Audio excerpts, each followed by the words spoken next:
We meet again at last. The circle is now complete. What's the world coming to? Well, you got a problem with what I did, Anthony? Oh, no. Hey, no. Fucking rat anyways. Whole family's all rats.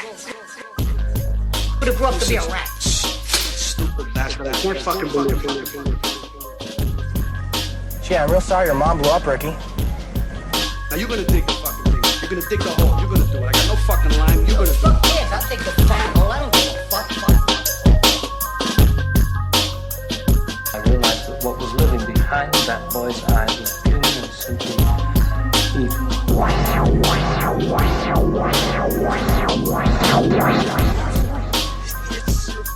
Jesus Christ. Mister, you okay in there?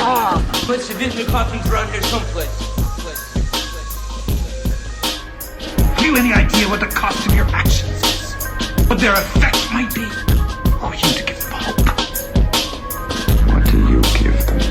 We give them happiness. And they give us authority.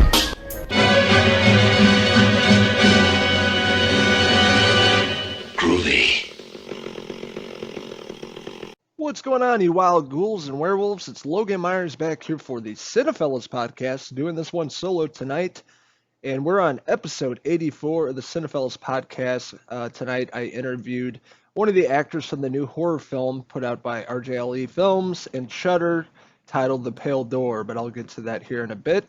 The past few weeks I've been going through some medical issues. I had to get emergency surgery a few weeks ago. I've been recovering, so I haven't been shooting much videos. I've been trying to take care of my health.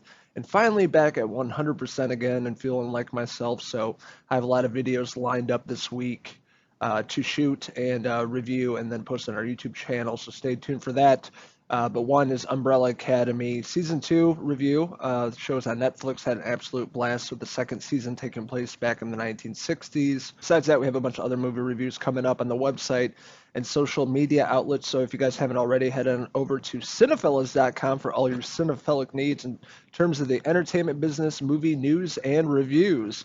Lots of good content and juiciness to keep you awake at night.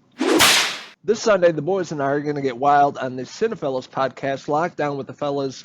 Basically, it's all of us getting together on a video call, recording it, talking about everything we're watching, everything news and the entertainment business, and just getting wild for a few hours. We got a bunch of those episodes up on our YouTube channel, so if you want to see how us wild Cinefellas boys do it, head on over to our YouTube channel. We have a bunch of Cinephellas Podcast episodes with all of us during the pandemic lockdown and talking about all the movies and TV shows we've been watching and sharing our thoughts on that, and we always have a great time. Besides that, we have some more reviews coming from Kevin Muller out in New York. He's got some shows he's been watching, reviewing. Niall always putting out great content in terms of reviews and video reviews. And then Henry has some more content coming up, and Bob is going to be reviewing some comics, Joe Hill comics. We love Joe Hill here at Cinefellas. He's going to be reviewing some of the graphic novels that are being put out here shortly, so stay tuned for that if you're into comics. And then we also got some more video game reviews coming up. I've been playing a lot video games during the lockdown. We just got a Nintendo Switch a few weeks ago, so I've been playing Animal Crossing, Mario Kart, and also playing Ghost of Tsushima on PlayStation 4. I've not beat it. I'm probably only about 30% through the game.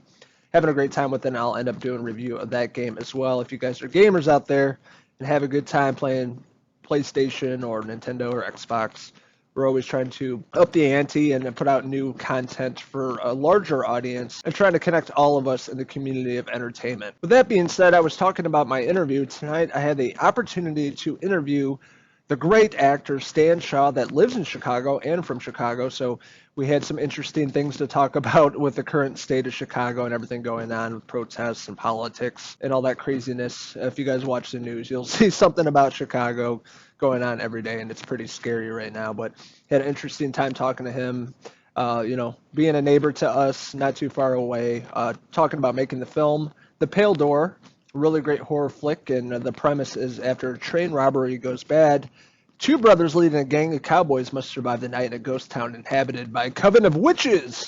So it's witches versus cowboys. Really awesome subgenre of Western horror. And I'm hoping more directors kind of go this route. I love seeing old Western takes, with Once Upon a Time in Hollywood and other films like that, kind of going back in the day, period pieces, but throwing in the horror movie elements of gore and blood and guts and witches. Really cool premise and something I haven't seen before. And Stan and I really dive into that movie, him being cast in the movie, the whole process, working with the cast and director Aaron Kuntz, which is a really fantastic director. He directed Camera Obscura a few years ago. We interviewed him about that film, so I'll put a little link up here to the interview with the director. And this is his newest film, The Pale Door, put out by Shudder RJLE Films. Our good friends over there, Katrina Wan PR, set up the interview. We had a really great time with this conversation and interview with Stan the Man. And also, I almost forgot to say, he was in one of our all-time favorite horror movies, or movies of all time, The Monster Squad. He played the detective in that movie, if you guys remember. And he had some things to share about the movie and making the movie The Monster Squad. And this is my interview with a great actor that's been in the business for a long time and Chicago native, Stan Shaw.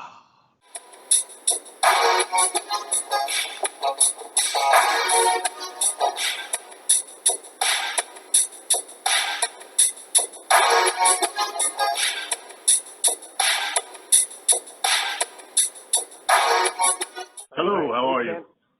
Hey, I'm brother. doing good. How you doing today, Stan? I'm blessed, man. Glad to be breathing. Yeah, same here. Crazy times we're living in right now, so it's good to be. You better believe it. You better believe it. Yeah, can't believe it. I just wanted to start off by saying we're huge fans of your work and love your performance in The Pale Door, and then obviously The Monster Squad's a huge film that we love here. I was checking out your IMDb page today and saw you were from Chicago. Do you still live in the city? Yeah, west side of Chicago, man. Born and raised. Wow, that's awesome. I didn't know that until today. A few of us are from Chicago, lived here most of our lives. I lived on the north side. Oh, so. Cool. What parts? I lived in Wrigleyville for a long time, Clark and Grace, right by Wrigley Field. Oh, yeah, I used to go there. I actually caught a foul ball, when I was like 9. Oh, really? That's awesome. Yeah. Me too. Me too. I grew up in the 90s going to Cubs games. I haven't been to one recently, obviously, but it's always good time there. It's a lot different than it used to be, but, we'll see. Yeah, I know. That's a shame. It is. It is. I just see it on the news every day now. It's just crazy. Yeah.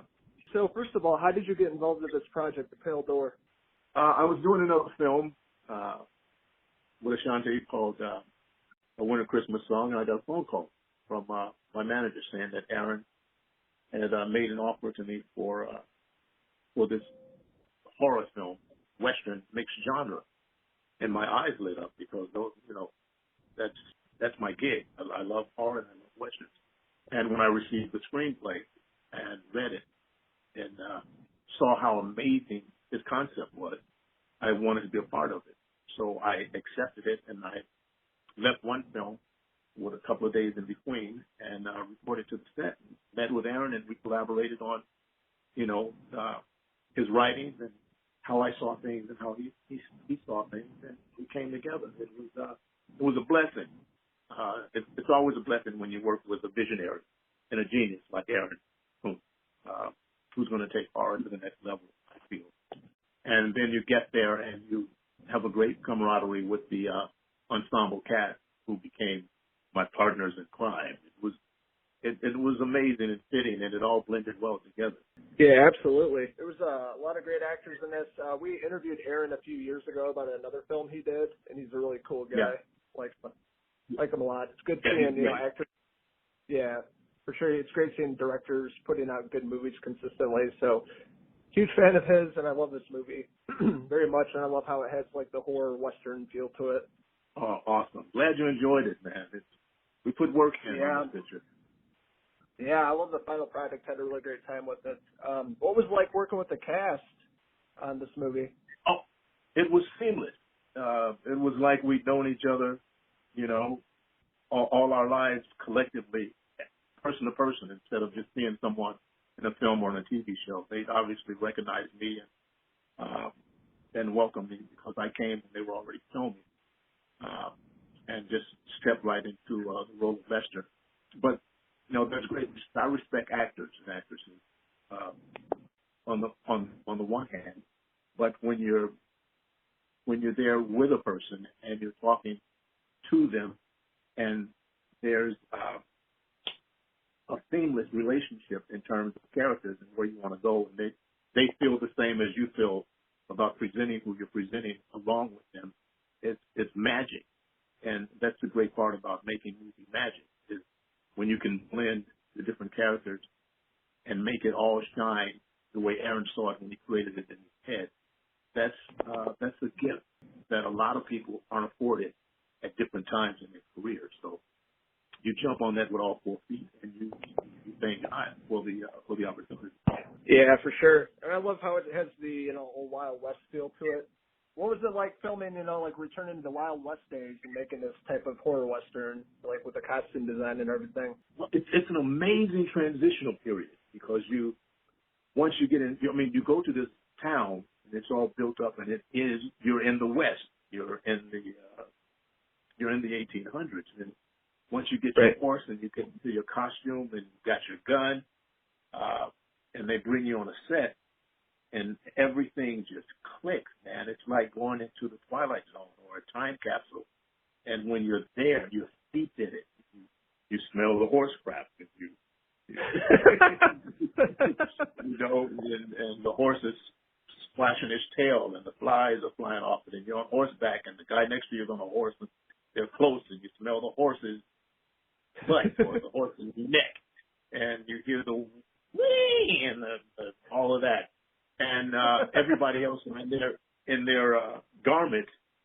You are transitioned and transformed into that era, into that time period, and you become that guy for the time that you're there, and you take it with you on break, and you go to lunch, you can ride your horse over there and get off and have something to eat while you're still dressed like you're dressed, and you're drinking your rough and tough cowboys, and you're drinking mud coffee and eating tumbleweeds, and it's a great transitional feeling.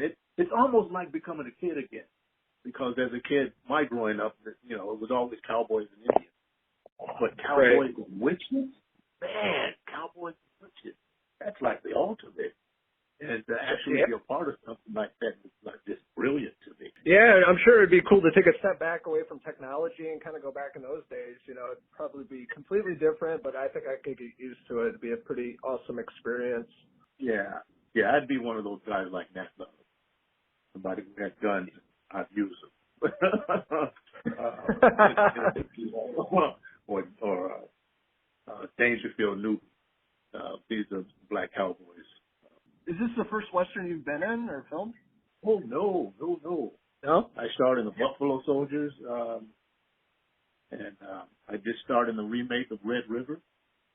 Okay. With Bruce Boxleitner and James Arness, Gregory Harrison. We did a great remake of that picture. I've done 4 westerns. Wow, that's awesome. I'll have to check those out. I didn't know that. Yeah, I've been blessed to work in some things that I've always wanted to work in. But this was my ultimate, to combine the two genres, my favorite genres combined and mixed together. It was like, it was a dream. It was a blessing.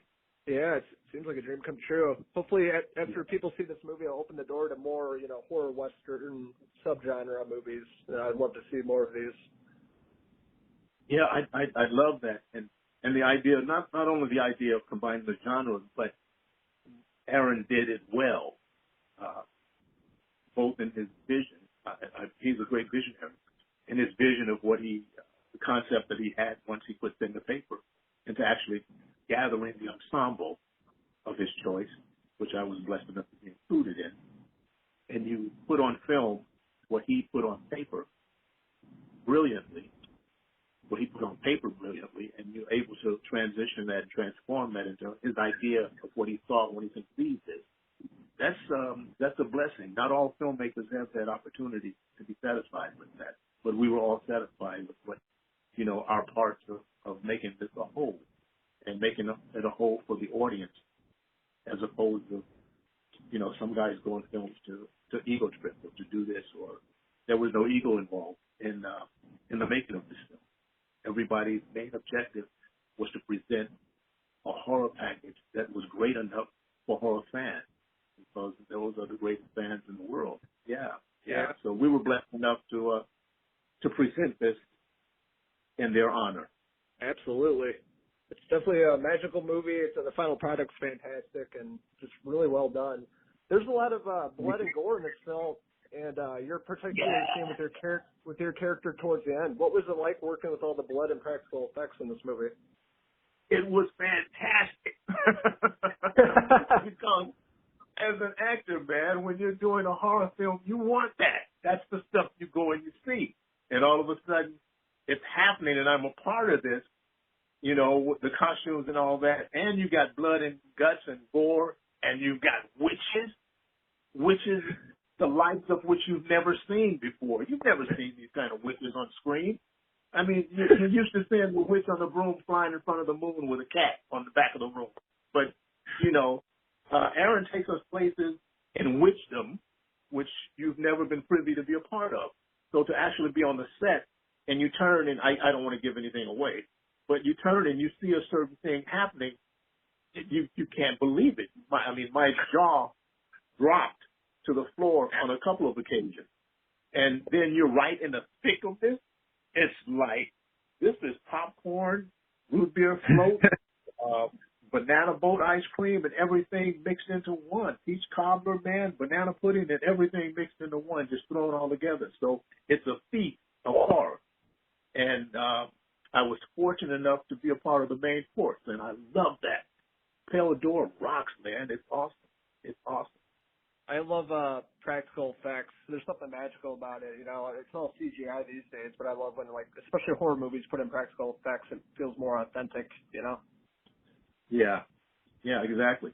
It was brilliantly conceived, and I think the audience is going to be greatly surprised by their participation. And like I say, I love this genre, so to be able to present something that's this real and satisfying and done as well as it's been done, it's an honor to be in the ranks of horror now, and to have people actually come in and, you know, pay their money and sit down and watch this and be consumed by what we're feeding them, and to be satisfied after they leave. It's a blessing, man, and that's what we're in this for. That's what movie making is supposed to be. It's supposed to have you a part of something that you've never seen before, and we've done that. Especially when you have a great cast, great director, and good story, it's going to be a fantastic film. Final product is good. How long did it take to film this movie? My part was a few weeks, and we worked a lot of long hours, man, and you don't complain about it. And, I mean, a lot of actors complain about, you know, I'm waiting on this and on that, but my take on it is you get paid for waiting, and the acting is free. So it was a journey of love. I'm doing something I wanted to do. I'm doing something that I'm thrilled about doing. My favorite combination of films, and you're working with great people, and to have a great director, writer at the helm of all that, man, you can't ask for anything better. I got one more question for you, Stan. I'm going to have to ask about the Monster Squad since we're huge fans of that movie here. Can you share some stories about making the Monster Squad? Any stories? I love making the Monster Squad. And Ashley, when she was a little girl and doing all the transition before the vortex and speaking in different languages, I used to call her the little genius. She was the most amazing, gifted kid I'd ever seen before, other than Shirley Temple, that I've seen in film. But I always called her little genius. And I went to her mom and said, she's brilliant. Can I have her? And she said, well, no, that's not big. I said, you can have another one. You had her, you can have another one. This girl is brilliant. She's going places. And the funny thing is, I'm on Twitter and Instagram, but she started following me on Twitter, and I hit her up. And I said, do you know that I used to call you the little genius every morning? And she said, no. I said, you were so brilliant. You were just amazing. So the love, there was a love fest on that set as well with those people. And I was brilliantly thrilled with being a part of that production as well. Oh, awesome. It's a movie that holds up all these years later. Still one of my favorites. We didn't know it would be such a classic when we were making it, but we're thrilled that it has become that. The Pale Door was a classic as well. So I'm really looking forward to the audience's participation this Friday. Video on demand or drive-in to theater, the Pale Door. Come see us, man. Spend the night with us and being afraid. Spend the night of looking through your fingers and shrieking. Awesome. Real quick, where can we find you on social media? On you're saying Instagram, Twitter? Oh, on Twitter I'm at Stanshaw1, and on Instagram I'm at the Stanshaw. So come join me and say hey. Oh, for sure. We'll follow you on there, and we'll send you the link to the interview. We'll post this later this week when the movie comes out, and I just want to say it was an honor to talk to you today, and hopefully have a good rest of your day. Thank you. I'm honored as well, and you stay safe, brother. Appreciate you. Yeah. Keep in touch. Have a good day. Will do. Take care.